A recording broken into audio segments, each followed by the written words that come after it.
And you may find yourself living in a redneck state. And you may find yourself voting in a racist part of the world. And you may find yourself at the end of a large voting line. And you may find yourself thirsty or hungry.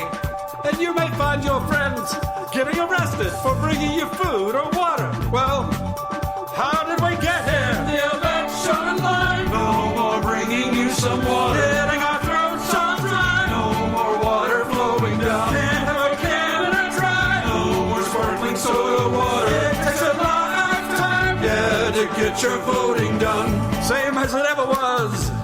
Same as it ever was. Same as it ever was. Can I get me a Zima?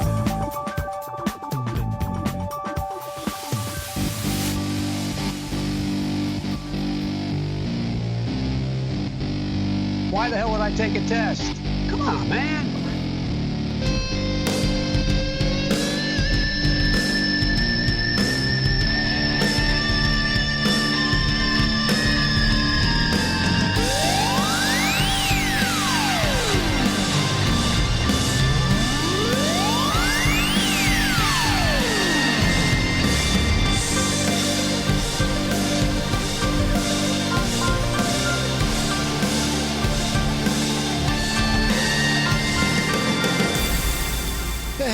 Welcome, everybody. Here we go. It's that time again.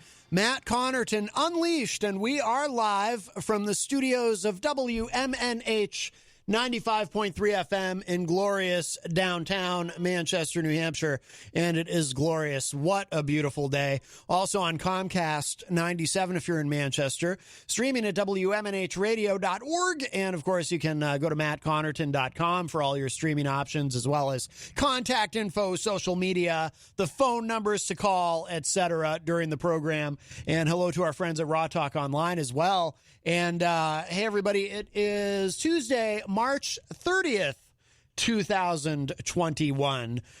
So nice to have you all join me.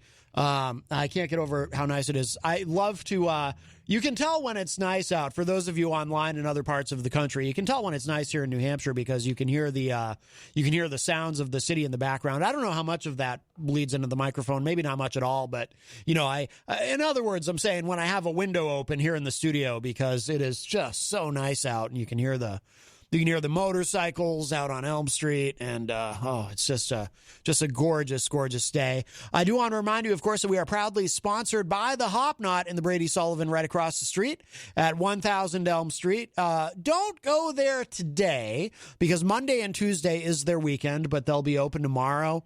They have delicious gourmet pretzels. They have craft beer. They have wine. They have trivia night on Thursday nights. God, that we're gonna have to get one of those again soon. That I still can't remember if it's a pizza pretzel or a pretzel pizza, but it's so good. But anyway, so we love the Hop Knot, and we're very honored and privileged to have them as a sponsor. They do things very safely there. The staff is masked at all times, and the tables are nice and spread out. And soon, maybe tomorrow, who knows? I don't know. But soon, I'm looking out. They're right across the street from us almost, so I can see them from here. They will have their wonderful outdoor setup. It was really nice. And once they do that, once they move trivia back outside, perhaps we'll see the return of Jenny's Juggernauts, the trivia team. We haven't been doing it because we haven't wanted to spend time inside during trivia during the winter, but because of the pandemic. But once it moves back outside, it'll be a lot safer for us. And, Jenny and I have both been vaccinated now with a dose number 1. So I got mine yesterday. In case you didn't join us yesterday, breaking news. I've been vaccinated. I got my Pfizer first dose yesterday, and I'll have my next one on April 29th or 28th, 29th. I think it's the 29th. Anyway, yeah. So, and Jenny's got hers in a couple more weeks. I don't remember the date, but her second dose. and then we'll kind of reevaluate and reassess things. For those of you local to Manchester, you're familiar with Alderman Mike Lopez. He'll be actually calling in tomorrow on the show to talk to us a little bit about what's coming up at the American Legion. He reached out to me today and wanted to actually he wanted to come in, but I said, well, we're not having guests outside the household and outside the station yet. We're going to wait till we're both, Jenny and I have both been vaccinated, and then we'll reevaluate. So Mike understood that. So he's going to be calling in tomorrow. But we have our first call of the show today. Hi, welcome to Matt Connarton Unleashed. Who's this? Hey, it's Eazy-G. Eazy-G, Eric Agnon. How are you, my friend? I got some breaking news, too. Breaking news! I need to get a Sports breaking news. Sports news. I love sports news. I'm an avid follower of sports. Yeah, there you go. Sometimes they just announced it on the television. The NFL is going to a 17-game schedule. They haven't had a bump up in the schedule since the 70s. Wait, a 17-game schedule? How many games? Yeah, instead of 16. Yep, they're adding a game. Wait, I'm confused. It's all about the money. I'm confused. What, each team? You mean 17 games for each team? No, yeah, for the season. Yeah, they usually play 16 games in 78, but they're bumping up because when you have another regular season game, and it's all about the NFL and the networks and money and. Wait, I just want to. Players were against it because when you have, well, of course, last season they didn't have any preseason games because of the COVID, but the preseason games, they don't get a lot of money for that. So when you add a regular season game, it's all about the bling. I just want to make sure I'm clear on this. So that's how many games each individual team will have to play? Right. Okay, I just want to make sure they're going to cut it down to 3 preseason games. What does that mean? I'm really ignorant about this. I'm kind of a poser. I like to pretend I know something about sports. I even, as Jenny will tell you, I even sometimes wear a football helmet to bed. But help me understand. That's only for your other show. Right, that's true. That's more a discussion for Matt Connarton Unsheathed, which is only available on the dark web, not on WMNH. And I'm legally prohibited. They only right now they play 16 regular season games, but next season coming up in September they're going to play They're going to play 17 games instead. But what does preseason mean? Like, what are preseason? Oh, the games don't count as like practice, Oh. So the games. See what the rookies got, But last season they didn't have any preseason games because of the COVID. Right. I will say, speaking of COVID and the NFL, I will say it is impressive that, a lot of people, actually, we talked about it on the show. I think I remember talking about it with Texas Mike because he's a big sports guy.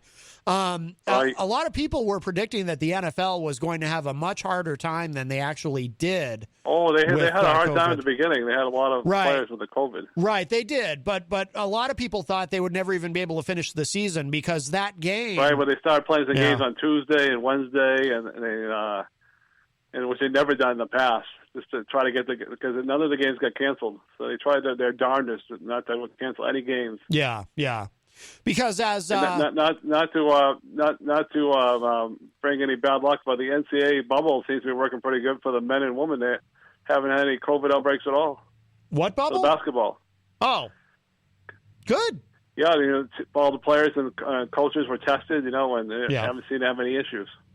That's good. Well, we are starting. It is good, People thought, oh boy, you got all those players and coaches and a couple of the family members in the audience, very limited attendance. Right. Well, we have started a new surge of COVID. We're going to have one last big surge before this pandemic is over. I'm afraid so. Yeah, hopefully, the people going down to Miami and going down there and having a great old time. The spring breakers are so infuriating to me. Like, they couldn't wait just a couple more months. I'm pretty sure. Crazy. I'm pretty sure the drugs and the alcohol and the unprotected sex will still be there this summer. It didn't have to. They didn't have to go right now. You can do that anywhere, unfortunately. Well, that's true too. So what's the big deal? Why do they all have to go to Florida all at once? Oh, who knows? And they overran Miami, and it's like, and then they all go home.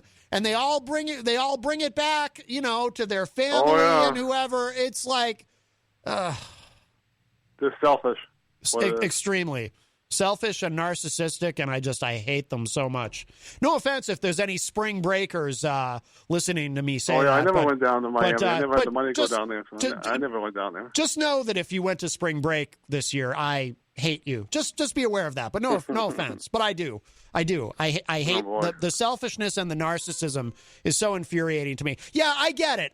The pandemic's almost over. You might be running out of time to indirectly murder your grandparents. I understand that's important to some people, but, some of us would prefer that not happen if you don't mind. Jesus. I mean, we're so close. I don't mean to go off on a rant here, but I do every day anyway, so no one should be surprised. We're so close to finally being over this pandemic. We are so close. And yet there's people who are just like, no. Before this pandemic is over, let's try to max out on whatever sickness and death we can get out of this thing before it's too late, I mean, 500,000 dead just isn't quite enough. Let's see if we can go for 600,000. Come on. We can do it, America. Oh, yeah, I know. We only got a couple months left. I never thought of it, but I think that listening to that Clyde Lewis guy, and I think he's an anti-COVID guy now. When I look to his show, he seems to not believe the COVID. Of course, dude. He's got to be careful because both him and his I could be wrong, but both him and his wife are cancer survivors. Yeah, you would think he would try to be careful, but who knows? So they're immunocompromised. Well, but you know what, though, too, Eric? Some of these people who publicly say that they don't believe in it, privately they'll. I mean, I can think of someone personally I have met who had COVID and is kind of a COVID denier. But there's a story on rawstory.com, infamous televangelist who declared, quote, Jesus is the vaccine, mocked in local newspaper after getting a real vaccine. See, some of these people, they actually do take it seriously. He tries to be controversial. He was mad last night. He tries to be controversial because he's a conspiracy guy, and he's saying that you probably heard the story before, he got kicked off YouTube because he was trying to explain the COVID, and I guess you can't do that anymore. And he was really mad. He said, I do my research and blah, blah, blah, blah. Oh, God. I'm extremely confused. I don't know what were they? Clyde Lewis. He was kicked off YouTube because he was complaining about the COVID. You can't do that anymore, I guess. They bump you off. Well, I guess, if you're spreading false information that YouTube, which is a private company. No, but he's insisting that he knows. Right. He does his research, He goes, I've been on the radio for 26 years. How dare they? Yeah. Jesus told him it's all fake. Don't wear a mask. Yeah, it was funny because the other day, I can't remember his name right now, but there's a guy on the television, and he was telling everybody that he was not one of those deniers of anything. He didn't believe in any disease out there, especially the COVID. He thought it was all big jokes. I don't listen to him anymore. By the way, Christian Lacoste is in the chat room. He says, "Can I go to spring break next summer?" I think that's what do you think, Eric? I think that's probably okay. What do you think? That's up to him, I guess. Right. Well, he's asking if it's all right. Well, I think he's old enough to make his own decisions, I think. Well, he is 20 years old. No, it's true, but, he's a young man, and, the young people, they need guidance, Yeah, I guess that's up to him. I don't want to be telling anybody what to do. So I think he's up to him. I would say that by next year, it may be a little safer, yes. I think he's asking this question while you're on the phone, Eric, because I think he's looking for your counsel and advice. He looks up to you. Maybe next year, if it's safer, yes. I won't be traveling anywhere. I think but if he wants to be by next year. There's time. I think be a lot different. I think Christian. I think he kind of thinks of you as like a grandfather figure, and he wants your advice. Oh boy. Yeah. Oh boy. But don't we all? That's scary thought. I kind of think of you that way, to be honest. Jenny says yes, next summer is travel time. Yes. Yeah, there you go. Yes. Oh, I haven't gone any traveling since last time I went. It was pouring Oregon. I went to 89 and that didn't go very well. I mean, the trip was nice, but I got sick and. Oh no! What happened? Portland, Oregon. That's a beautiful city. What happened? There were some friends of mine over there. Yeah, and she was pregnant at the time, and she wasn't feeling too well, run down, and the husband was kind of not feeling the best, so I ended up getting a chest infection. I had 2 massive ear infections. I had a hole in my eardrum. Oh, my God. And the doctor said, you're going to come back next month and get a skin graft on your ear. Jesus. Thankfully, it all cleared up, and he said, in the meantime, probably never a good idea to go back on the airline because of the your ears, popping. You can't stand the pressure. And Wow. I said, yeah, and I said, yeah, that sounds like a good idea. I never went back on the airline again. I've always had trouble with my ears. Yeah.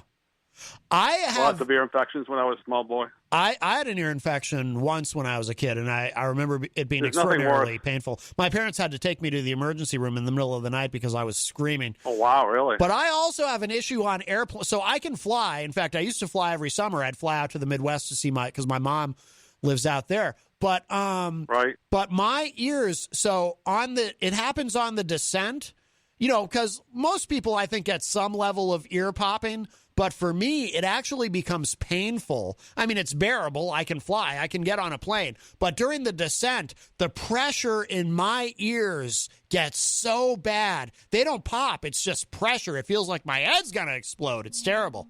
Yeah, I haven't had an earache in a while, but I don't think there's any worse pain than having your ears throbbing. Oh. Yeah, it's not pleasant. No.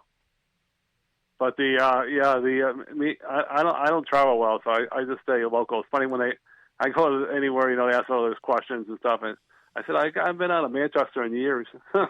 I did go to Concord a couple years ago. My mother was in the rehab facility. Ooh, you went all the way up to the White Mountains of Concord. Wow.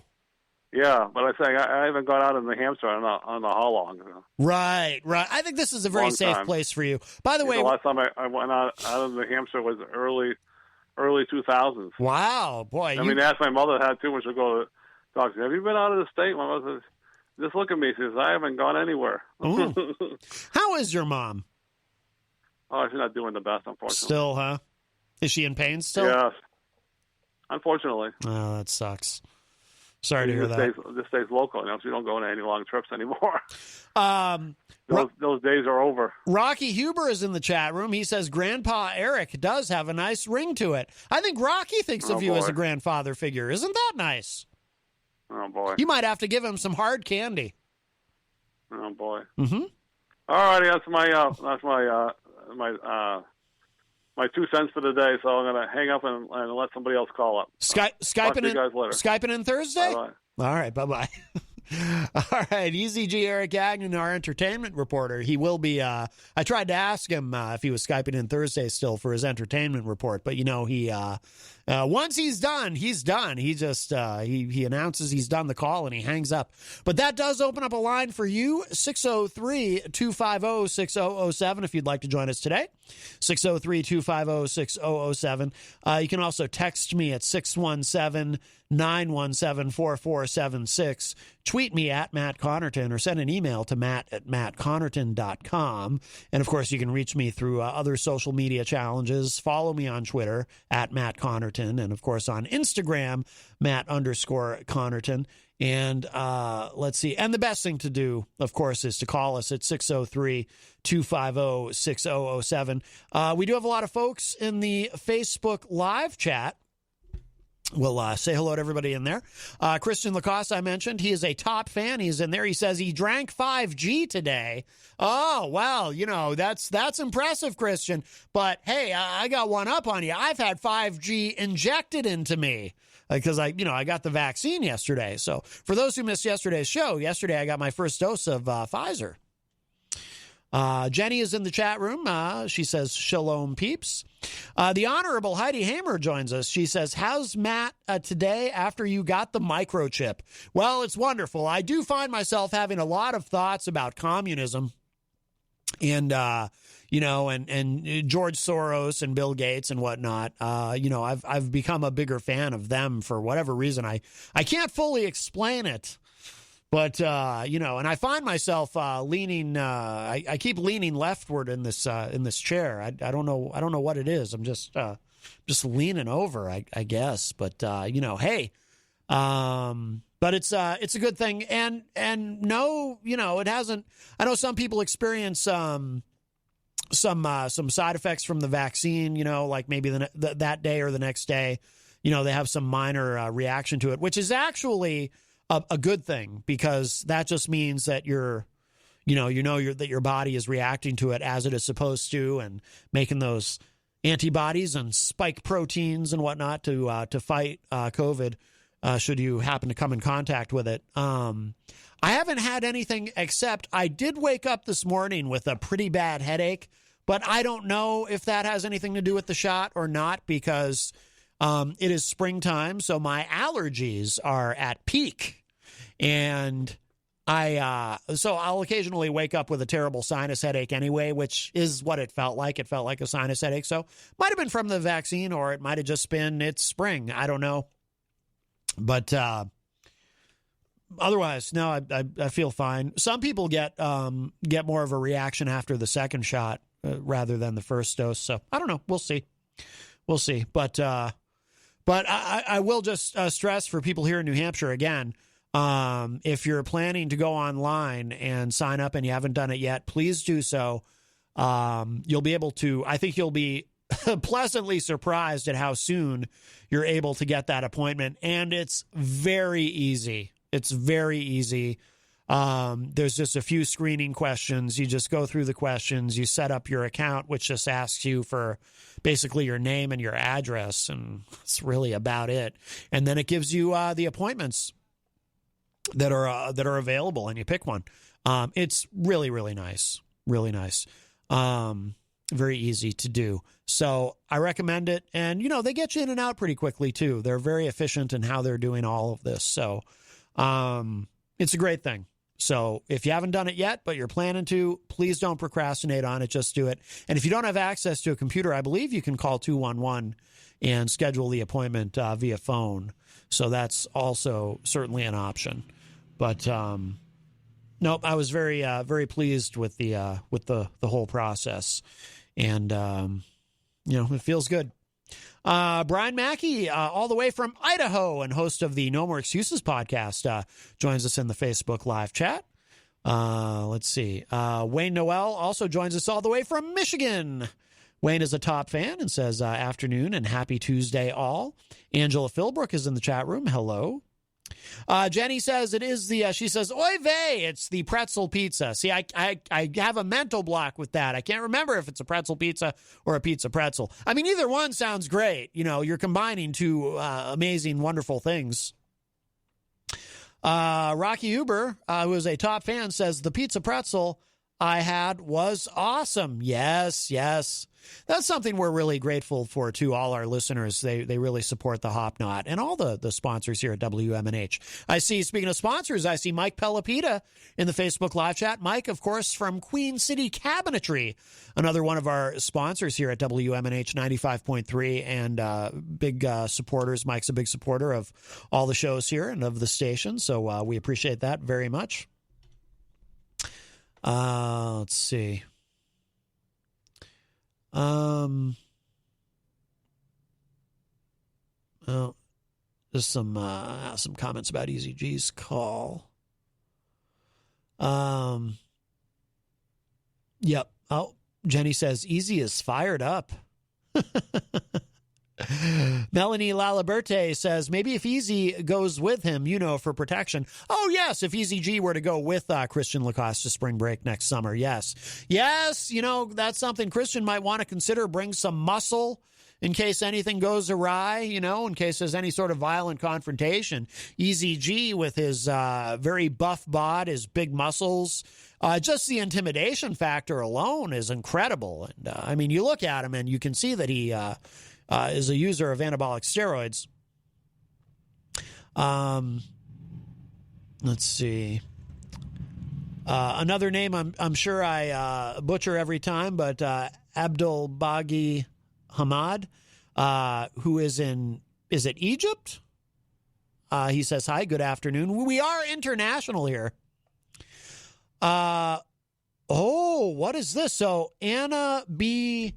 Albray, I hope I'm saying that correctly. Albray is in the chat room. She says, is this show nicer to people than the morning one on this channel?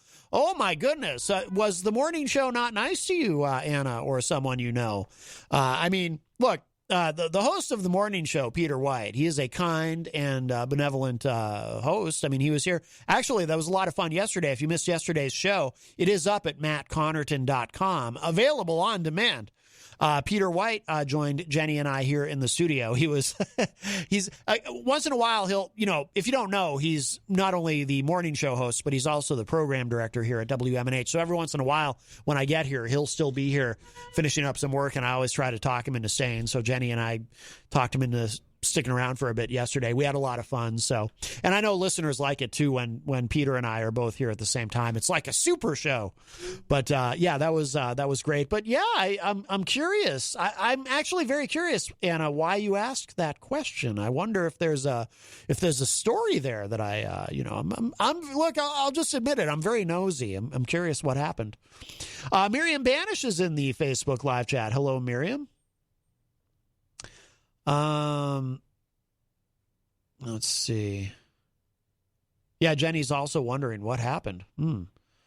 Very curious. Melanie says, don't start, Anna. Just enjoy the conversation. Rob Dion says, oh, what is this? Rob Dion says, really, Anna? Wow, not cool. She is still upset from a week ago when Jeff Nyan was being mean to Eazy-G. Oh, no. Well, look, Eazy-G and Jeff Nyan, I mean, they had, or maybe it's still going on, a blood feud. One of Eazy-G, Eric Gagnon's many scandals here. But I think they're good now. I mean, we did try to set up a celebrity boxing match, but then we remembered you can't really do that during a pandemic. Let's see.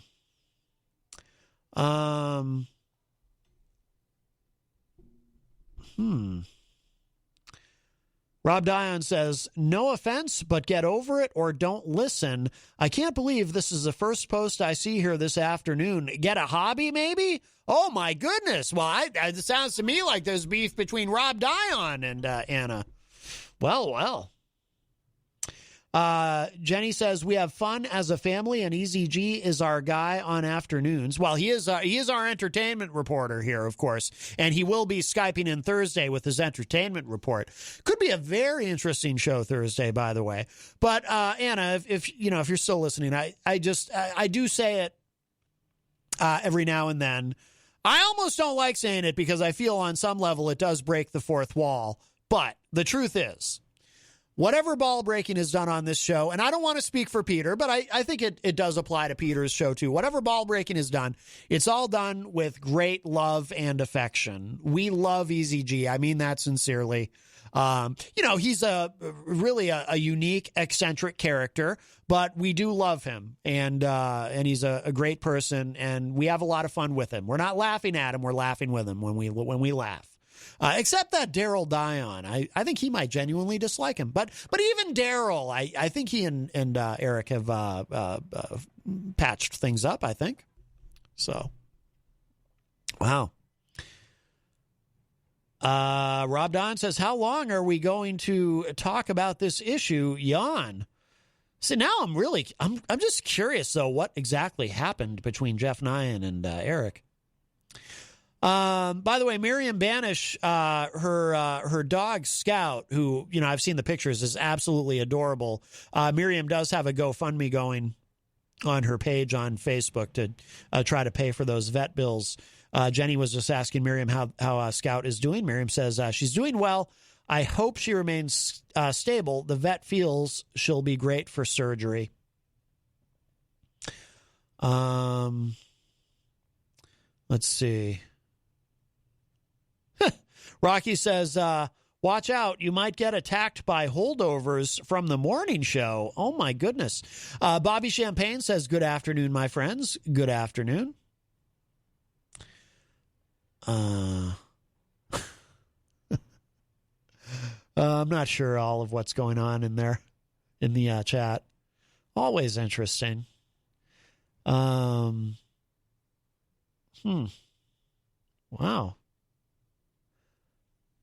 All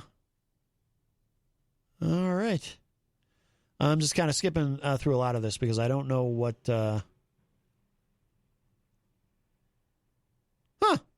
Rob says, sorry, Anna is focusing on something that happened over a week ago that did not involve her using the block button now. Oh, now I'm really curious. I am very curious. I guess people are blocking Anna. Rob says, that issue is between Jeff and Easy, none of our business. Well, I don't know about that. I mean, it ends up being a public thing. All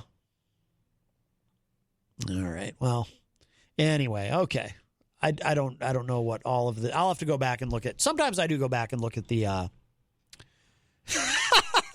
Melanie says it's ball squeezing, not actual breaking. Well, I don't like the idea of either of those things, to be honest. All right, let me give the numbers again, and then we'll get to some stuff. 603-250-6007 is the number to call, 603-250-6007, or text me at 617-917-4476. Tweet me at Matt Connarton, or send an email to matt@mattconnerton.com. And, of course, you can opine and interact in the Facebook live chat. But I'd love you to call 603-250-6007. Something local to New Hampshire that has been brewing for a while. And I think the political dynamics of this are just interesting because it relates to the fissure in the Republican Party that is much larger than New Hampshire. You know, we're seeing this, some of this sort of play out across the country in different ways. But it does appear that I feel like the Republican Party right now, you know, and they talk about in the media, you know, the Republican Civil War and this and that. But I feel like the dominant strain, perhaps that's a very appropriate term to use, in the Republican Party right now is this sort of, I mean, I feel like it's become the base anyway, is really sort of anti-science, and you know, it's a cult of personality. They love Trump more than anything else, and all of this. And I feel like the Republicans who have been responsible and have done an excellent job during this pandemic, like our governor, Chris Sununu, a Republican, and it's no coincidence, you know, he's the one Republican I did vote for in the last election. And I feel like he's, you know, he was inoculated. And again, I suppose that's another apt term to use during this metaphor. He was somewhat inoculated from the down ballot, you know, any sort of, well, actually, and this is true all over the country, really, because Republicans did do well, sort of, in the last election. They did better than expected, let me say that. But New Hampshire is an example where at the top you had the presidential race pretty handily won by Joe Biden, the Democrat, but then you had the governor's race, again, pretty handily won. I mean, you know, Dan Feltus was really no threat to him, pretty handily won by our Republican governor, Chris Sununu. And so in New Hampshire, one could extrapolate from that it was largely about the pandemic and taking the pandemic seriously.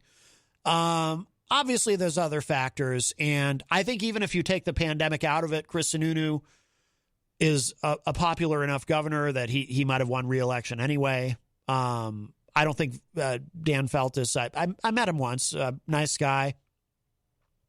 I didn't find him. I did watch the debates. I watched there was one on Channel 9 and there was one I listened to, I should say, on NPR. I didn't find him particularly impressive in that I didn't think he was necessarily a strong candidate. So maybe Sununu would have won anyway, but he won pretty handily. And I think the pandemic had a lot to do with it. And I think here in New Hampshire, it really sort of came down to, or again, this is something you could extrapolate, but other factors too, I'm sure.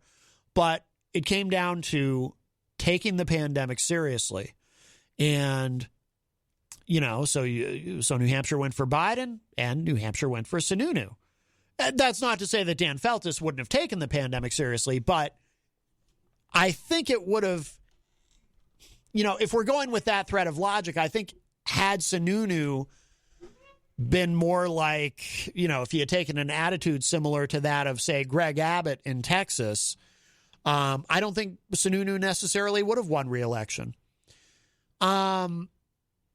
He kind of had his own party against him to some extent. And that relates to what we're going to talk about in a moment. And it's we're not going to spend a lot of time on this particular story, but it's worth noting. And it's something that's got me very frustrated, actually, because so in Chris Sununu, we have a Republican governor who did not give in for the most part. Look, I don't give him the A+ that I give to the Biden administration on pandemic response. Probably give him an A-, B+, somewhere in that range. But overall, I think he's done a very good job on the pandemic. Couple things I would have tweaked, but, it's like I said to Jenny yesterday. I think he should have told Trump, no, you're not having a super spreader event during your campaign in my state. You're not doing it here. But I understand the political cost Sununu might have paid for taking that stand. I think it would have been the correct stand to take. But I do get it, and I'm willing to, I'm willing to give him that. But to have a Republican governor, I feel like the Republicans who have been very pro-science and are willing to listen to the experts, the virologists, I can never say that correctly, and the epidemiologists, and really kind of lean on them, which is what our governor has done. We have a pro-science governor. And let's be honest. I mean, he's certainly not as conservative as his father. He's closer to, that sort of moderate, closer to Charlie Baker, for example, the Republican governor of Massachusetts, although I'm sure he's definitely not as moderate to liberal as Charlie Baker is. I mean, to be a successful Republican in Massachusetts, you really have to be, I think, a liberal Republican. And obviously New Hampshire is nowhere near as liberal a state as Massachusetts. But I feel like the Republicans who are pro-science and who have taken the pandemic very seriously, I feel like they're in the minority, at least in terms of those who hold public office. Maybe not in terms of the electorate itself. I don't know.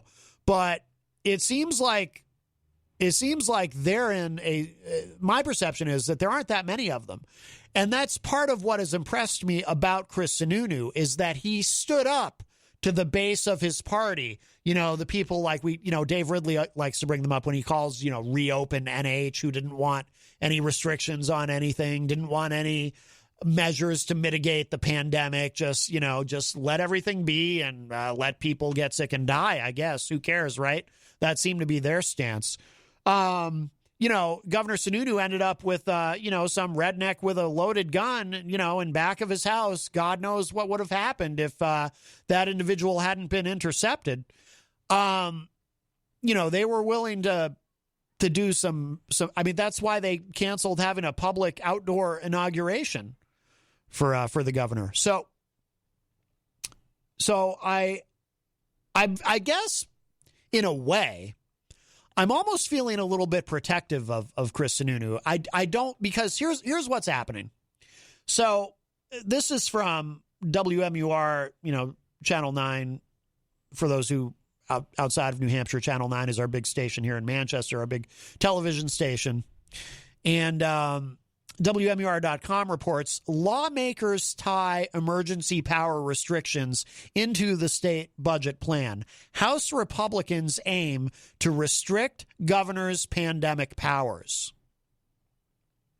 Now, again, if you're listening online from another state, you might not care about what happens in New Hampshire, but this is illustrative of what is going on nationally in places where you have Republicans in charge who are actually doing the work and taking the pandemic seriously and trying to get people vaccinated, having people in their own party actively trying to sabotage them. And that is what is happening here in New Hampshire.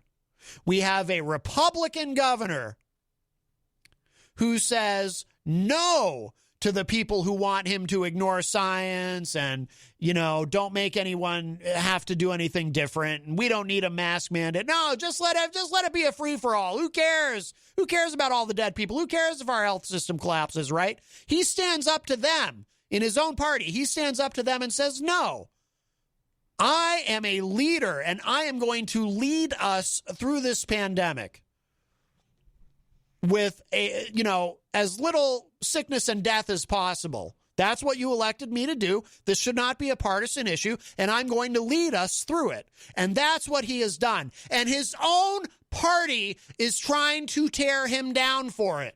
His own party is trying to punish him for being one of the reasonable ones, for being one of the smart ones. In a party where that is not the cool thing to be right now. The cool thing to be in the Republican Party is to be anti-science, to be an anti-vaxxer, to spread stupid conspiracy theories, to be the party of Trump and Marjorie Taylor Greene and QAnon. That's what the cool kids are doing in the Republican Party now. It's nuts, and I'm furious about this. He has people in his own party trying to punish him. It's like he's being punished for success. This is why I think Sununu has been so successful. I cannot believe, I'll personalize it. I don't mean to, not to make it about me, but I mean, we all, when thinking and talking about this stuff, we all think about how we personally are affected and how our loved ones are affected, right? Well, let me tell you something. When I went to get my vaccine yesterday, I could not believe that it was March 29th and I was already getting my first dose of the vaccine.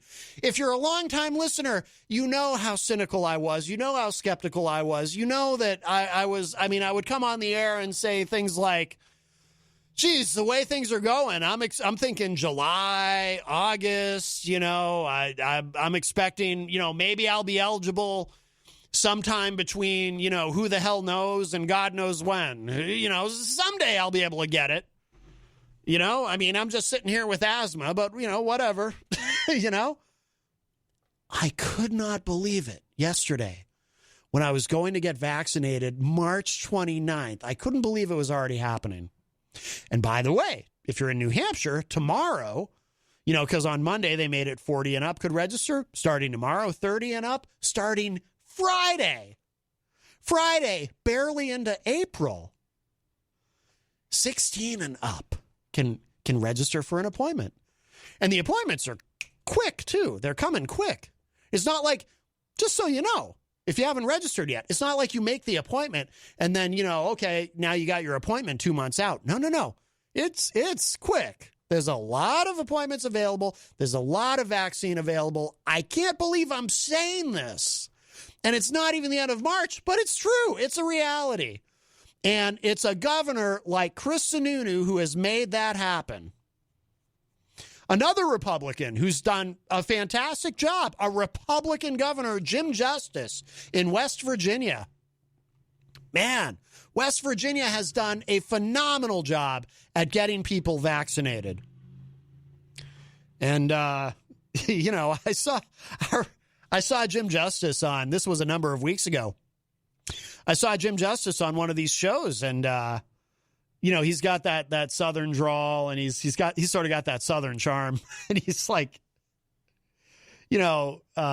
somebody asked him, what's been your strategy to get this vaccine, get people vaccinated so quickly. And he was explaining that they kept it very simple in West Virginia. They didn't get too complicated, too bogged down with, who's eligible when based on health conditions and whatnot. It was, they did a very simple thing, similar to what Israel did, actually, where it's like, all right, 70 plus, you can start signing up this week, 60 plus this week, 50 plus this week, just keep it super simple. Don't get bogged down in bureaucracy. And he's just like, instead of talking about getting down to it, we just got down to it or something like that. So if you've ever seen Jim Justice on television or heard him in an interview, you know how he talks. My dad had taught me you don't sit around talking about getting something done. You go and you get it done. I'm exaggerating, but that's sort of how he talks. And it's great. And they've done a phenomenal job. And you know what? I haven't looked, but I have no doubt. I have no doubt in my mind that right now today in the state of West Virginia, there are Republicans, members of his own party, actively plotting against him because they cannot wait to punish his success on getting people vaccinated. And that is what is happening here in New Hampshire. These Republicans, they're so pissed that their Republican governor is so pro-science and pro-public health that he's actually been so successful at getting people vaccinated. People like me, who on March 29th got my first shot of the Pfizer vaccine. I still can't believe it was that soon. I really didn't. I mean, Jenny can tell you. She'll back me up on it. She knows how cynical and skeptical I've been. And I'm not naturally a pessimistic person, by the way, but I was feeling pretty pessimistic even a month ago. I was feeling pretty pessimistic about, when I was going to get my shot, literally and figuratively. I got it yesterday at 8 a.m. Can't believe it. And I thank Governor Sununu for that. And I'm angry at watching members of his own party try to punish him for it. It sucks. There's also, by the way, let me just say, it is pure theater on their part. You know why?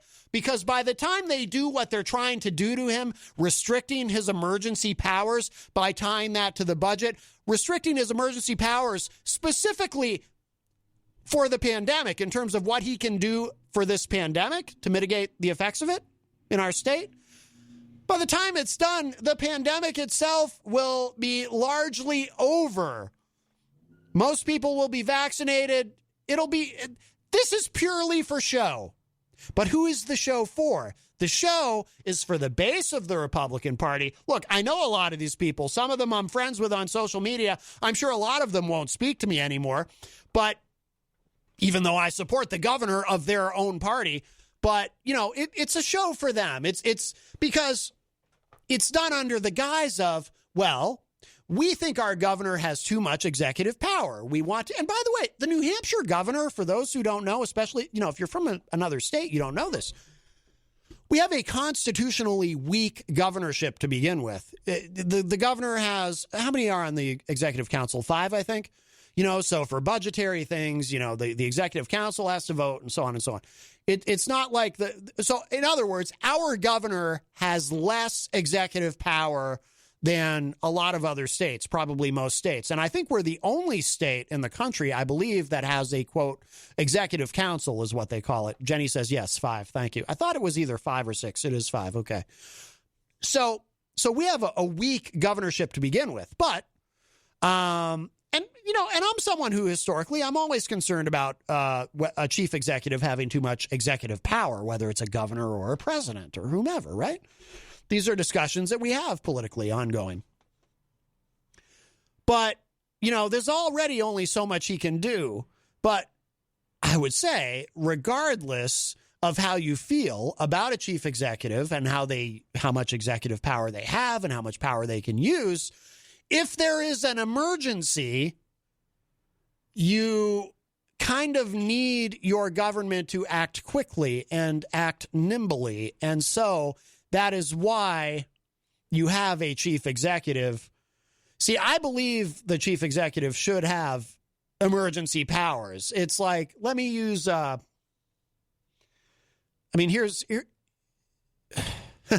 Well, this is a terrible and frightening example, but I'll use it because as someone who grew up rather obsessed with the Cold War, it's just one that comes to mind. Say the president of the United States has been alerted that we're under nuclear attack. What does the president do? Well, it's generally accepted the president would, you pull out the briefcase and you start launching some of our own missiles at whoever is launching missiles at us, right? Well, what would happen if we were under nuclear attack and the president of the United States had to get a congressional authorization first to launch those missiles? Well, we would be destroyed and our enemy would just go about their merry day. Granted, they'd be going about their merry day on a planet on which nuclear explosions had just occurred, and so the environment would be ruined, but they would get to go about their day while we would all be incinerated. See, you do want your chief executive to have some executive power to use in an emergency, and you can't. And by the way, there's some Democrats who also support this. I'm not trying to let them off the hook, and there's also some Democrats who do not support this. But again, this is part of what is happening in the Republican Party. He's got members of his own party trying to punish him for his success, just to show off to the base of the party that wants to punish him for his success. I don't know. Here's an irony of ironies. Sununu, I believe, won re-election largely because of taking the pandemic seriously and doing what needed to be done very successfully. He may, in the end, be a victim of success if he chooses to run for re-election in the next election. And in New Hampshire, I think it's only us and Vermont. Our governor's terms are 2 years, not 4. So, these elections come up pretty quick.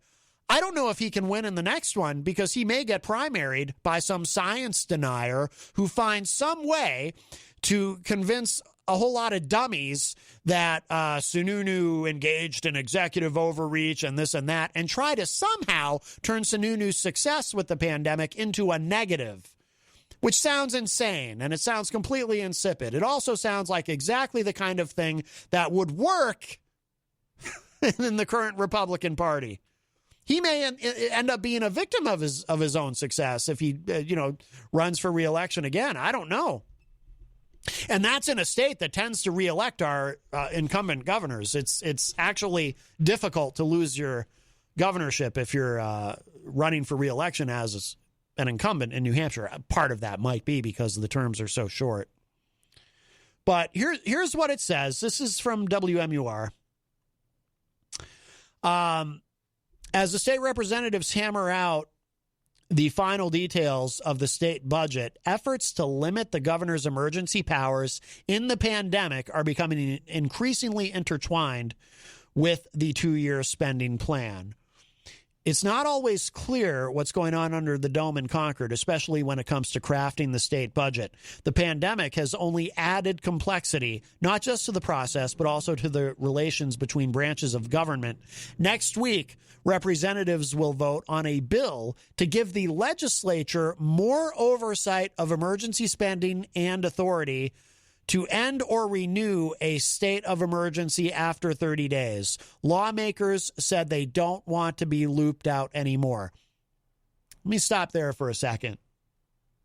We have, and again, for those not in New Hampshire, you might not know this, but we have, depending on who's calculating, either the third or fourth largest democratically elected body in the world. Our state legislature is, more than 400 people? It's enormous. We have it's very much a citizen legislature. They only get $100 a year. They get, I think, 200 in the Senate. And I think they get tolls reimbursed.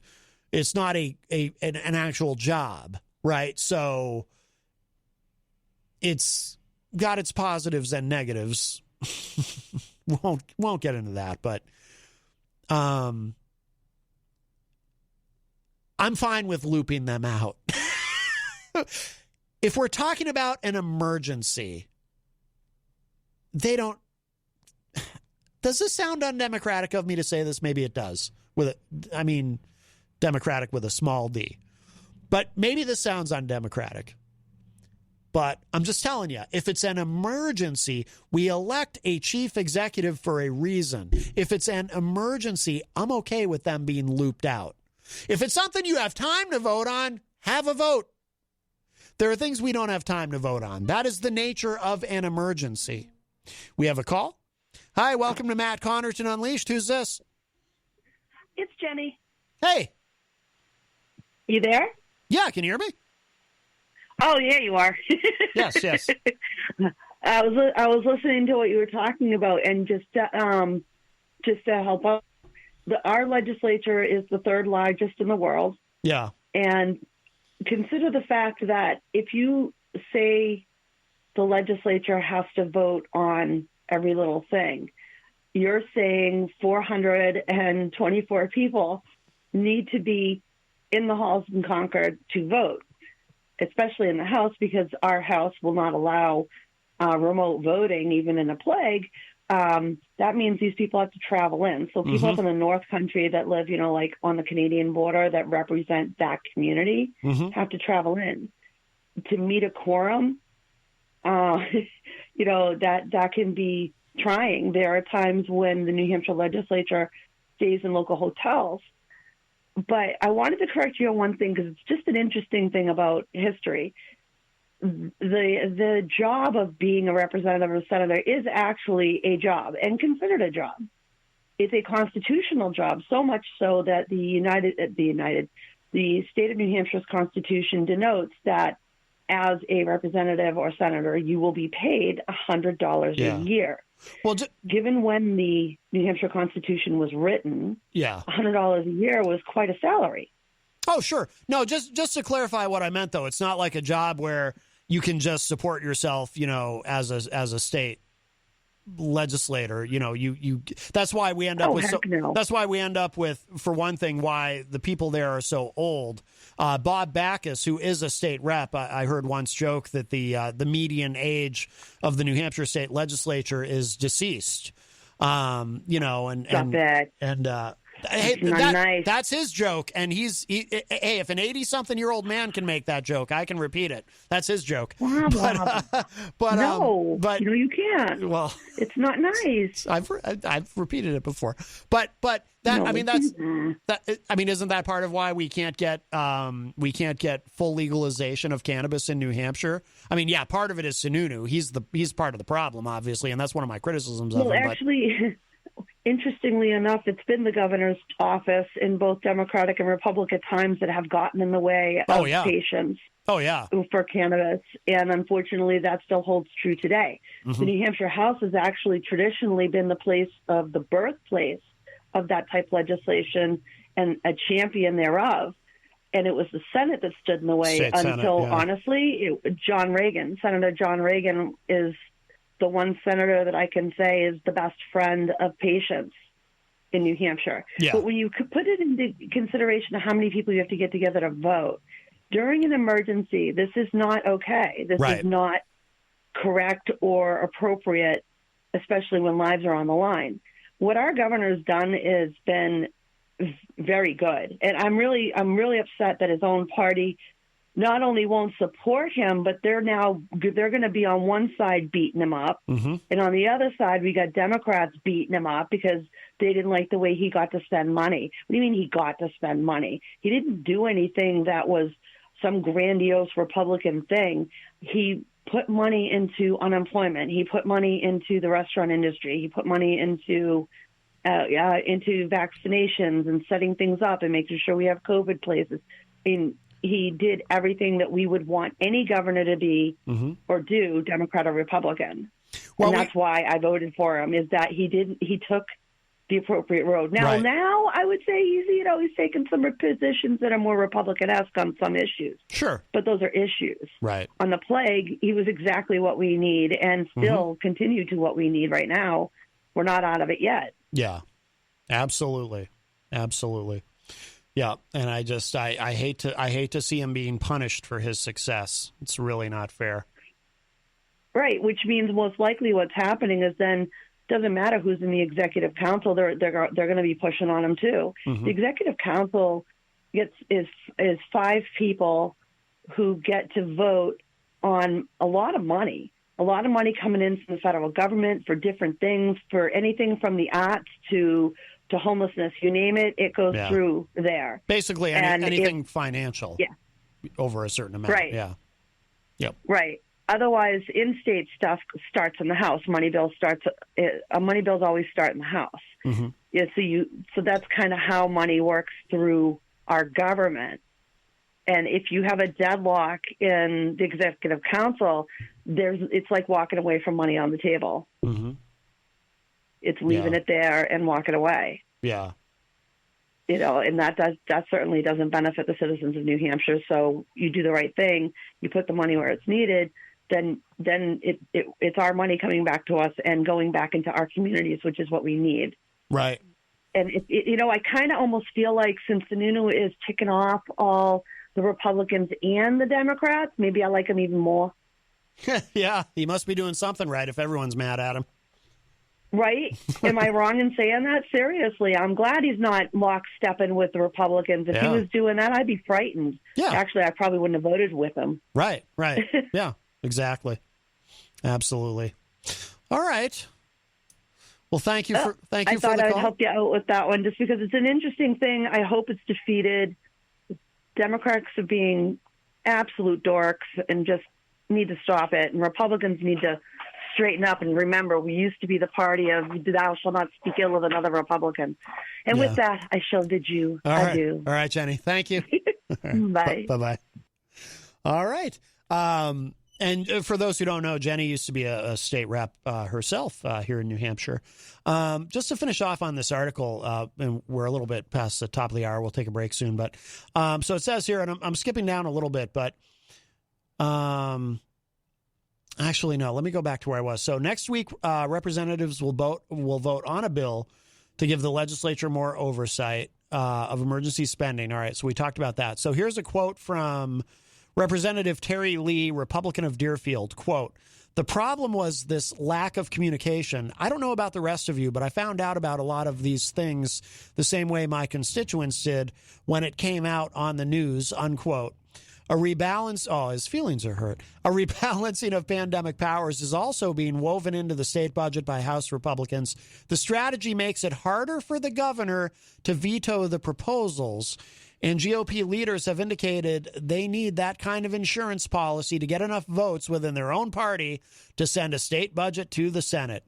Almost exactly 4 years ago, the Republican Freedom Caucus prevented the House from passing a budget over spending concerns. Representatives said Republican Governor Chris Sununu joked about a GOP family feud in 2017, but at his last press briefing, he did not seem to be taking the situation as lightly.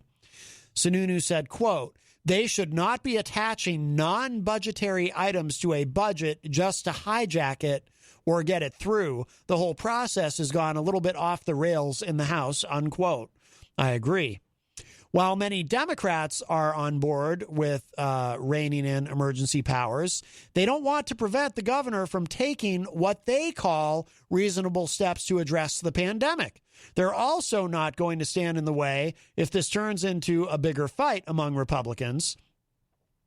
Representative Dan Lee, Democrat of Jaffrey, said, quote, "The governor also helped to elect a lot of these people. Payback sometimes is not so much fun," unquote. So there you go. That's what's going on. I want to look at these Facebook chat comments and then we'll take a break. Eric Street, who is a top fan, joins us. Eric asks, did you get your shot at Steeplegate? Do they provide shots at the Mall of New Hampshire? Yes, I did get mine at the Steeplegate Mall up in Concord. And the reason I did that, even though I'm a Manchester resident, when I signed up for an appointment, so it shows you get to select, how far you're willing to travel for it. So you can select, within 10 miles, within 20 miles, within 50 miles. I went for 20 miles. And then it gives you a list of all the places within 20 miles, if that's what you select. And it shows you what is the earliest open appointment at each location. So what I did is, the earliest open appointment was, because I did this Sunday night, or really Monday morning at about 1:15 in the morning. That's when I was able to, when the changeover had happened on the website and they opened up the availability to 40 plus. I was like, aha, here we go. I've been waiting for this. And the first appointment that was available to me was 8 a.m. that morning at Steeplegate Mall. So I went for that. I had a very brief moment of hesitation because on the 30th, the very next day, actually it would have been today, there was 8 a.m. open at Southern New Hampshire University in Hooksett, which is where Jenny had her first appointment. And I actually thought for a second, should I wait one more day and go for that one because it's closer? And then I said, nope, never mind. I'm going to take the one at Steeplegate because I've been waiting for this. I just want to get this started, get this done. It's not like Concord's far, right up 93. So I got it done there. I don't know if they're doing them at the Mall of New Hampshire, but when you sign up, you'll see all the options. Tom Blanchard joins us in the chat room. Hello, Tom. Let's see. Dan Lavasser is a top fan, joins us in the chat. He says, I feel Sununu got an easy ride due to the demographic of the state. He only complains and insults Democrats and the president daily. Does he? I haven't really noticed, but Bobby Champagne says, has there ever been a decent candidate to oppose Sununu? That's a great question. Like I said, I didn't think Dan Feltus was a particularly strong candidate, to be honest with you. Let's see. Just want to make sure we... Melanie says, tomorrow, Vermont is opening it up to parents or caregivers of kids with high-risk conditions under the age of 16 since they can't get vaccine but need all the protection they can get. Oh, that's interesting. Okay.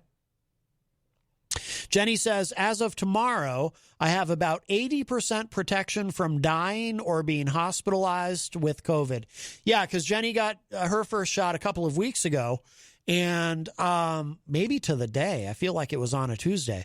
And, after a couple of weeks, because, that it takes a little time. It takes a couple of weeks for that immunity to build after you get the shot. So for me, it's, I got the shot yesterday. It's not like now I'm protected. It takes some time for that immunity to build. But after a couple of weeks, the numbers change as new data comes in. But I think the CDC said they now believe after a couple of weeks you're at about 80% protection with Pfizer. And then once you get the second shot, you'll be way up over 90%. But again, it does take a little time. It's not like it's instant immunity. Your body is, got to manufacture those antibodies and spike proteins and so forth. Let's see. Just want to make sure I'm not missing anybody in here. Yeah, looks like, Angela Philbrook says, I've been a Vax-a-taxi for people. Yeah, I think Angela's the one who is bringing our friend Eazy-G, Eric Gagnon, to get his vaccination. So, all right, let's take a break because we are past the top of the hour. And in the second hour, we'll get into some more stuff. But this is Matt Connarton Unleashed, and we are live from the studios of WMNH 95.3 FM. Here's a fun new song from Lauren Mayer that I found on YouTube. Her stuff is kind of fun. And then we'll be back. Hour number 2 coming up. Why the hell would I take a test? Come on, man.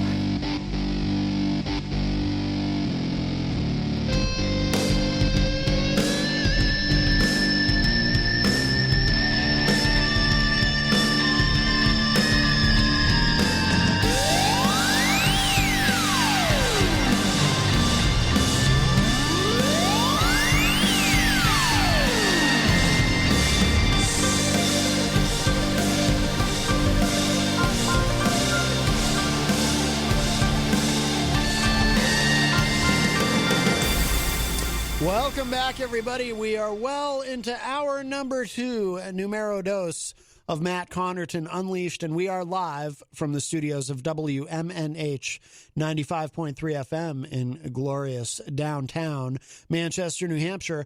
Also on Comcast 97 if you're in Manchester, streaming at WMNHradio.org, and on the Facebook, on the Matt Connarton Unleashed Facebook page. And, of course, you can go to mattconnerton.com and see all your streaming options there as well. So funny conversation going on in the Facebook live chat. But that is so first hour. We're well into the second hour, my friends. Let me give you the number if you'd like to call us, 603-250-6007, 603-250-6007. You can also text me at 617-917-4476. Tweet me at Matt Connarton, or send an email to matt@mattconnerton.com. And, of course, you can please follow me on Twitter and on Instagram and all of that stuff. And I do want to remind you that we are proudly sponsored by the Hop Knot in the Brady Sullivan, right across the street, actually. Don't go there today. Monday and Tuesday is their weekend, but they will be open tomorrow. Of course, they're open Wednesday through Sunday. And Thursday nights, they have trivia night, which is very successful. Looking forward to getting back into that once they put up the outdoor dining, which was really nice, a really nice setup. And I assume they'll have something similar this year when they start that as the weather gets nicer and nicer. So we look forward to that. But the pretzels are great. They have craft beer, they have wine, and they do everything very safely there. The staff is always masked, even out back in the kitchen, and the tables are nice and spread out and everything. And they do clean and sanitize, and they take COVID very seriously. They want to, of course, not only stay safe themselves, but keep all the patrons safe as well. And so, we're very honored to have them sponsor the show here at WMNH. Let's see. Let's get into some stuff. Not to be a downer, but we've been talking about the success with the vaccines. The vaccines continue to roll out, and it's been wonderful. But there is another side to the COVID coin, and that is the fourth wave, rather. The fourth wall is what we break. The fourth wave of COVID that we are in. And again, this is the thing that frustrates me so much is we're so close to finally being through this pandemic with the vaccines. As we're on track to hit. I know the new goal that the president set was 200 million vaccinations within the first 100 days of his presidency. And we're well on track. I mean, that part is going phenomenally well. Unfortunately, as I mentioned earlier, we still have millions of Americans who want to, I guess they're panicking because they're like, oh no, the pandemic's almost over and we haven't killed enough people yet. So we need to engage in all kinds of reckless and irresponsible behavior before we run out of time, I guess. Very, very frustrating. I mean, like the spring breakers, and just off the top of my head, and it's not just, by the way, the behavior of people. I mean, that's obviously a huge part of it, but also too, these variants that we keep hearing about that are both more contagious and make you far sicker and therefore are more deadly, and they're spreading like wildfire throughout the country. So you have the variants combined with all the people who, even a year in, refuse to take the pandemic seriously, plus all the people who maybe did take it seriously at one point, but now they've just decided they're over it, they're done with it, when we're so close to the finish line. But, that fourth wave is well underway now. It says here, this is from thehill.com, a fourth wave of coronavirus infections is beginning to mount in states across the nation, including New Hampshire, by the way. Numbers keep rising here in New Hampshire, as health experts and officials beg pandemic-exhausted Americans to stay vigilant. The United States has reported an average of 65,000 new cases in the last 7 days, according to data from the Centers for Disease Control and Prevention, the CDC. Up about 10,000 cases per day since the most recent nadir 2 weeks ago. Those figures are well below the January apex of the third wave of infections, when 250,000 people a day were testing positive for the virus. But while millions of Americans are receiving vaccinations, progress toward herd immunity has not kept pace with the new spike. Cases are rising in about half the states, led by big spikes in New York and especially New York City. Michigan, and remember, by the way, New York City at one point early in the pandemic was a real hot spot. That was the epicenter at one point. I feel like, it was California very early, then it became New York. So cases are spiking there. New York City, Michigan, New Jersey, Connecticut, and Pennsylvania are all seeing big spikes. President Biden said Monday at the White House, quote, "Our work is far from over. The war against COVID-19 is far from won. This is deadly serious," unquote. He said hours after CDC Director Rochelle Walensky pleaded for the public to keep up mitigation strategies. Quote, "If we let our guard down now, we could see a virus getting worse, not better," unquote. Scientists say the new spike is being driven by the emergence of variants of the coronavirus, most notably a more readily transmissible and virulent strain known as B.1.1.7, first identified in the UK. CDC data shows that strain is responsible for an estimated 13% of new cases in Florida and 9% of cases in New Jersey. But the number of cases is also being spurred by behavior changes as weary Americans increasingly participate in non-essential activities. States have loosened restrictions, in some cases altogether, and several states have dropped or are planning to scrap mask mandates. Texas, as we know, already did. And by the way, remember, Texas at one point was one of the epicenters. I remember in, I think it was Houston. Houston was one of the places where they were stacking up the dead bodies and trying to wrangle up some refrigeration trucks to put dead bodies in because the morgues were full. I mean, literally, that was happening. In the United States of America, that was happening.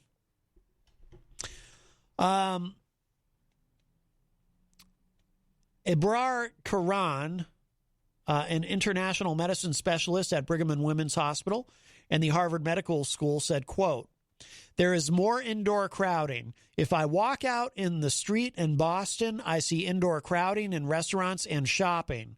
We knew that when you start to reopen, there will be more social and physical interactions," unquote. After a year of errors and missteps in handling the pandemic, the vaccination campaign stands out as a distinct bright spot. The number of Americans who have received a vaccine against the coronavirus is growing by more than 2 million a day, according to CDC data. Remember, at one point, the goal was 1 million a day. We're up to 2 million vaccinations a day. So that's a big bright spot. The United States is vaccinating a larger share of its population than any nation other than Israel, the United Arab Emirates, Chile, and the UK. And Israel, by the way, I mentioned earlier in the show, the part of why they're credited with being so successful is they kept it very, very simple. It was like, okay, 70 plus, you're getting vaccinated this week, 60 plus this week, 50 plus this week, and right on down. Just age-based, keeping it super simple and streamlined. More than 17 million doses have been administered in California, and more than 11 million have been given in Texas. More than a third of residents of smaller states like New Mexico, Connecticut, South Dakota, Alaska, and Maine have received at least one dose.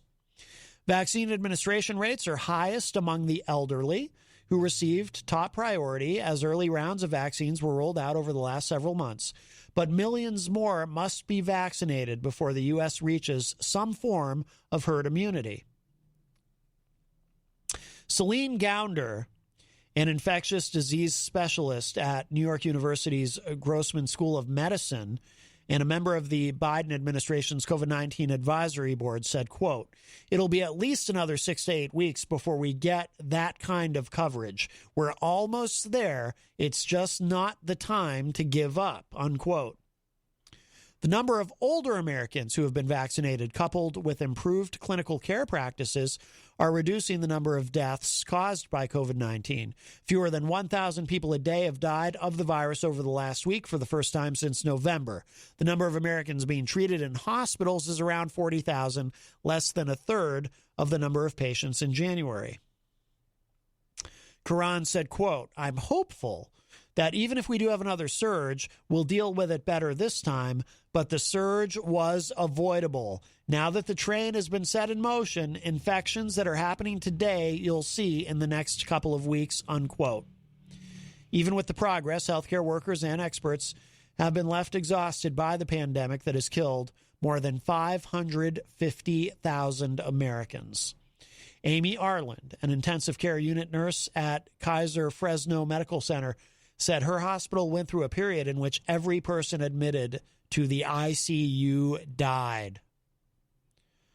She said, quote, "I just had to stop counting the body count. After 100 people dying in my ICU, the numbers just became overwhelming.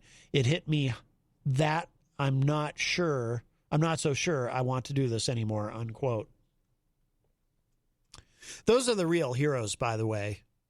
People working in medicine, people in hospitals, people working 16 hours a day, 7 days a week, just to try to keep, large-scale death from occurring. Those are the real heroes of this. And I certainly hope that when this pandemic is all over, we figure out something to do for them in this country. I don't know exactly what it should be, but we need to do something to reward our healthcare professionals who have been on the front lines of this for the past year plus, fighting this fight for the rest of us. And they, by the way, I was thinking about this earlier, every single person who chooses to not take the pandemic seriously or who chooses to pitch a fit about having to put on a face mask for 20 minutes while you're in the grocery store doing your shopping or whatever it is. Every time you do that and you engage in that behavior, or you say, "What's the big deal? It's just the flu," as if the flu would kill more than 500,000 people in a year. Every time you do that, it's such a giant middle finger to all the people in healthcare who have been fighting this on behalf of the rest of us. And I mean, and the toll is just unimaginable. Not only the physical toll, putting themselves directly in harm's way fighting COVID, but also the exhaustion, the physical exhaustion. But what about the mental and emotional exhaustion? What about like that nurse, having all these people in her ICU die from COVID, and it got to a point where she couldn't count them anymore. She couldn't bear it. I mean, and you've got these people who go around acting like they think they're heroes because they're not. I'm not going to live in fear. I'm not going to be afraid of some virus. I'm an American. I don't have to wear a face mask. I don't have to care about anyone else. I ain't scared. And they're so deluded and so narcissistic and just frankly stupid that they think they're brave. They think they're being brave. They think them and their stupid friends, their stupid COVID denier, anti-vaxxer friends, they think they're some sort of heroes. That is how they view themselves. Yeah, I'm a big tough guy. I don't care about COVID. I'm not afraid of some virus. And they're not. They're weak. They're actually weak. They're too stupid to conjure up the self-awareness to recognize their own weakness, so they never will. They'll never get it. But they're the weak ones. The strong ones, they're the ones actually confronting this and fighting this virus every day for the rest of us. All the healthcare workers who have been dealing with this, can you imagine, not just in the hospitals, what about nursing home employees? Nursing homes have had a terrible time with COVID. Can you imagine? Now, I assume everyone's been vaccinated in the nursing homes, but can you imagine when COVID really first started hitting the nursing homes and having to go to work in a nursing home every day? Having to walk into that, knowing that, the virus is, once it's in there, it's going to spread. They've had terrible outbreaks. And again, it's not just the physical danger of it the physical danger of contracting COVID while you're working at that nursing home, but the mental and emotional toll it must take on you when you see, I mean, I've seen and read interviews with nursing home employees who have to go there and deal with so many people dying. My mother, she worked for, this was years ago, but she worked for a nursing home. She was a bus driver. She would take the residents out on the bus, to go on trips, to go to the mall or wherever. And I don't remember exactly how long she did that, but I do remember her telling me that it, she could only do that for so long. She eventually had to leave and move on to something else because it just became so hard for her to deal with, she would get very attached. She would build these friendships and get very attached to these residents. And then, every time she built a friendship with someone and they would pass away, it was very hard. And it eventually got to a point where it was just too much and she had to do something else. But can you imagine being a nursing home employee during COVID and you're working in a place where there's an outbreak and you have a whole lot of people die in a short span of time? It's got to be brutal. Just emotionally, it's got to be brutal. But these are the real heroes. Healthcare workers, nursing home workers, all the people, essential workers, people working in grocery stores, the most dangerous place during this pandemic, the most dangerous place to be. And who would have ever thought a grocery store would be a dangerous place to be to begin with, right? But the most dangerous place to be is the checkout, being a cashier. Because you're interacting with people all day, you're handling money, cash. Money is very germy. Money picks up all kinds of germs. So you're touching people's germs all day as you run things over the scanner, putting your hands on all this stuff that all these other people have touched and put their hands on throughout the course of the day. And whoever thought, when they applied for a job at a grocery store, whoever thought when they put in that application and got that job that there would be a point in the future where it would actually be dangerous for them to go to work every day? And then you've got these people who are like, well, if you're so afraid of a virus, just stay home. Just stay home. Well, most people can't afford to just stay home now, can they? Most people have to go to work. Most people don't have the option to just stay home. It doesn't work that way. But I hadn't planned on going off on this tangent, but it just makes me so damn angry. These people who they think they're so big and tough and brave because they talk about how they're not afraid of the virus. They talk about how if you're wearing a mask, you're living in fear. They're so the ignorance and the narcissism and the lack of self-awareness.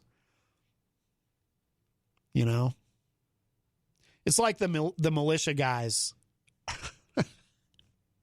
And I feel I mean, I wouldn't have picked on them nearly as much as I do now had January 6th not happened, perhaps. But the militia guys who like to act like they're so tough and, they like to put pictures on Facebook of themselves holding their guns. And I know Mike Pelopito likes when I talk about the guns. But it doesn't.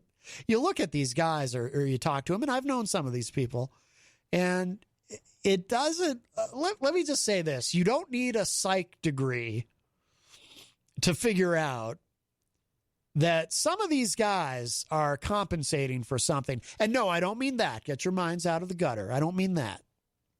Well, maybe in some instances that is what it is. No, but a lot of them, they're compensating for the fact that they never served in the military. I mean, don't get me wrong. I'm sure some of these military guys, some of these militia guys are veterans, but some of them aren't.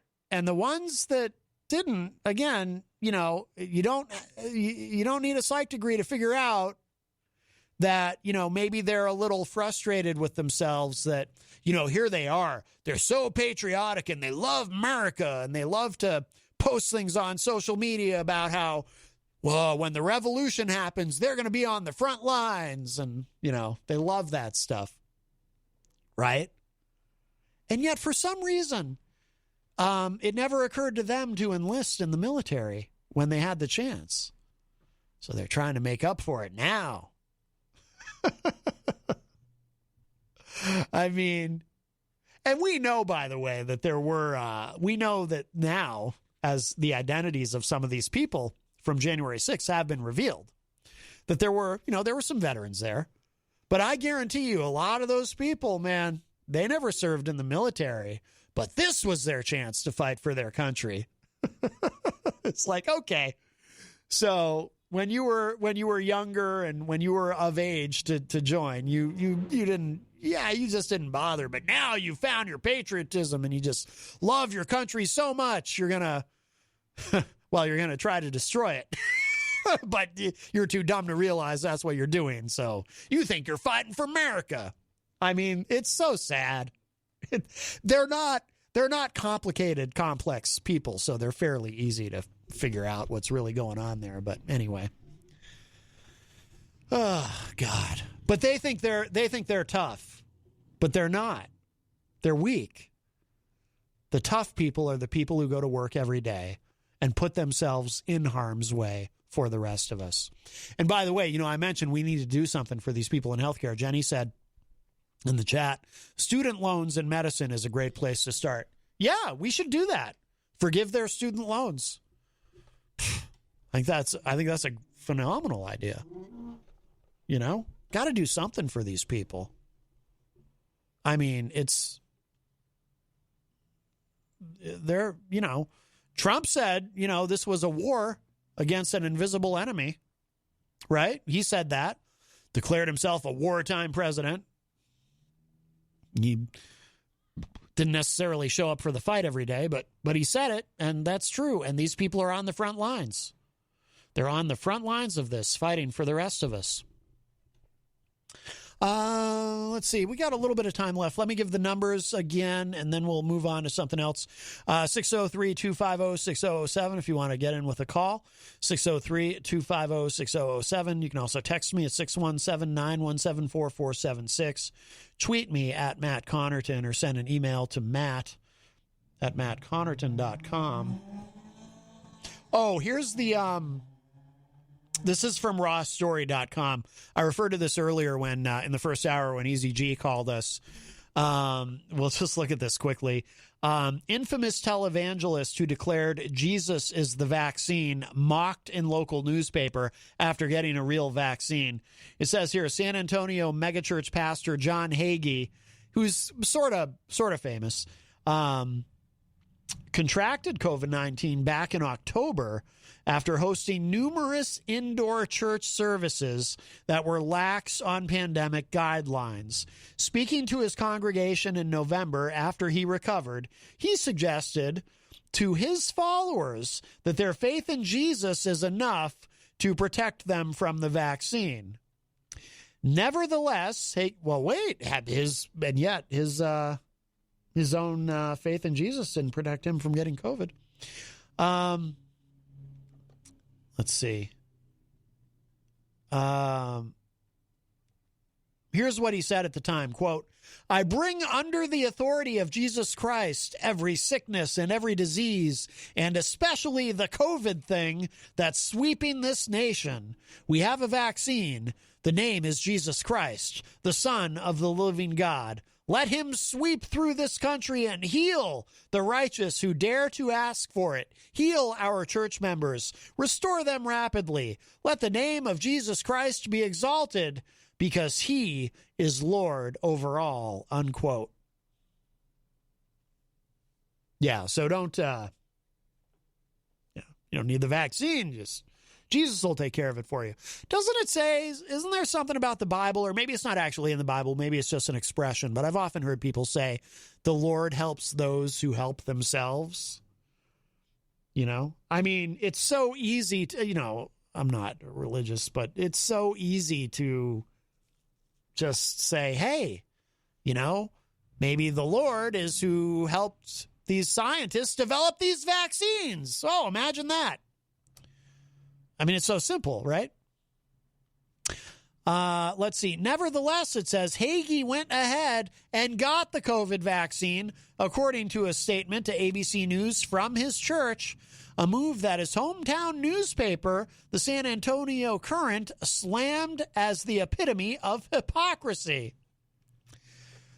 Sanford Nolan wrote for the Current, quote, while it's true that prayer and medicine are not mutually exclusive, that certainty wasn't the message Hagee was sharing with his flock last fall, unquote. He also wrote, quote, after contracting COVID-19, the 80-year-old pastor seemed to imply that Jesus' blessing was all it took to beat the pandemic.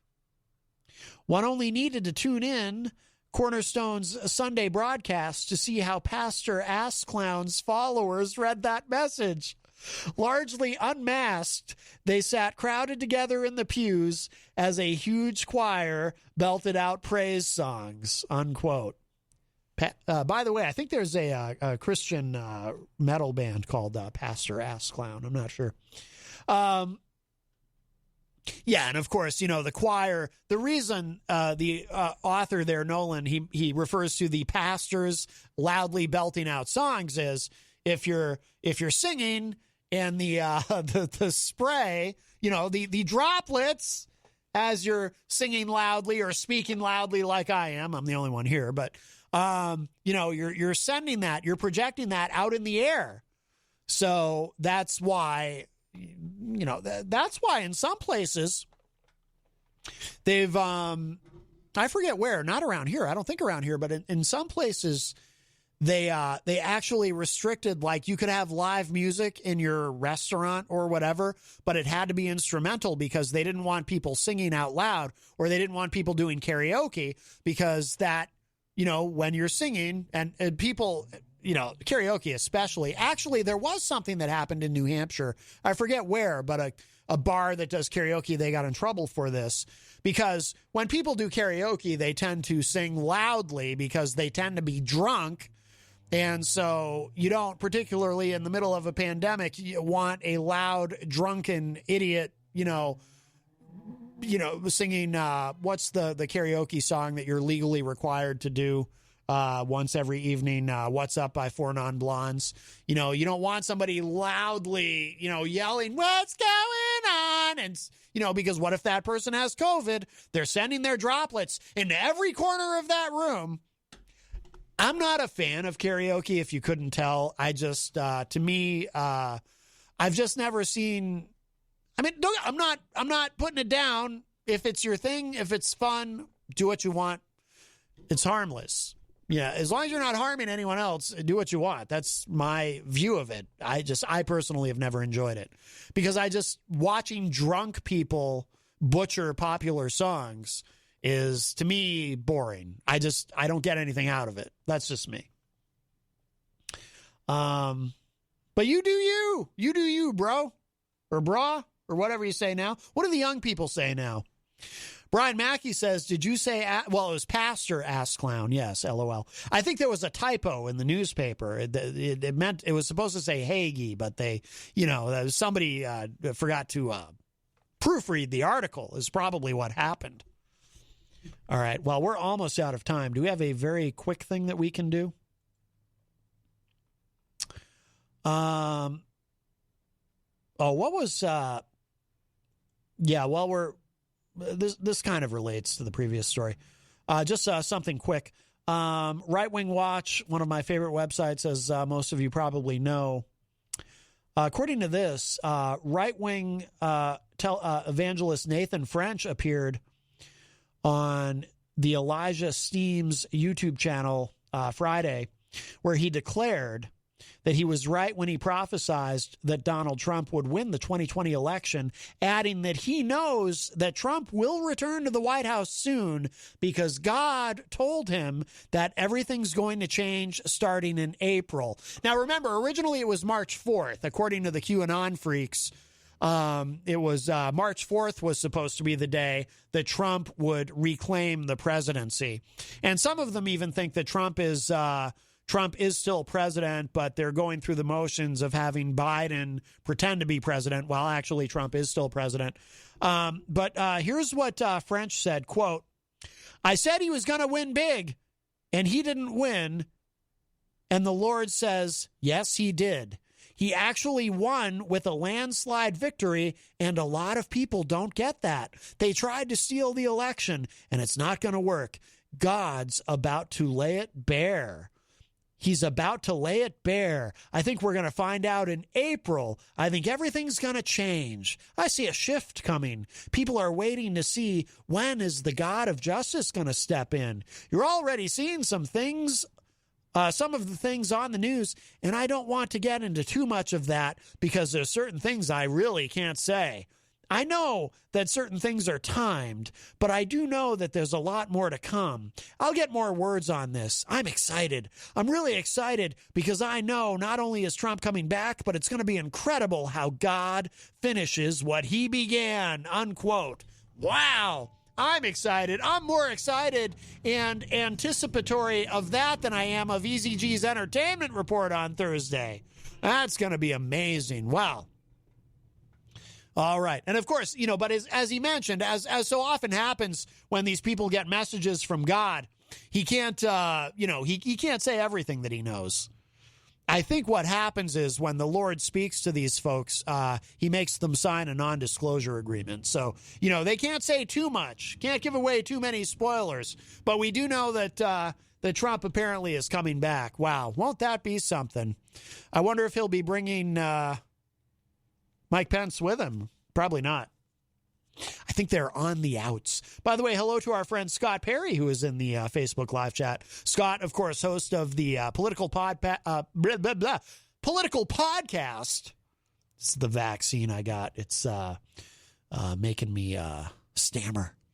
The political podcast Courtesy Call, which you can find on IPMNation.com, and it is quite wonderful. Scott does a great job every week. New episodes come out every Sunday, so you can check that out. As far as this program, we are out of time, my friends. So thank you all so much.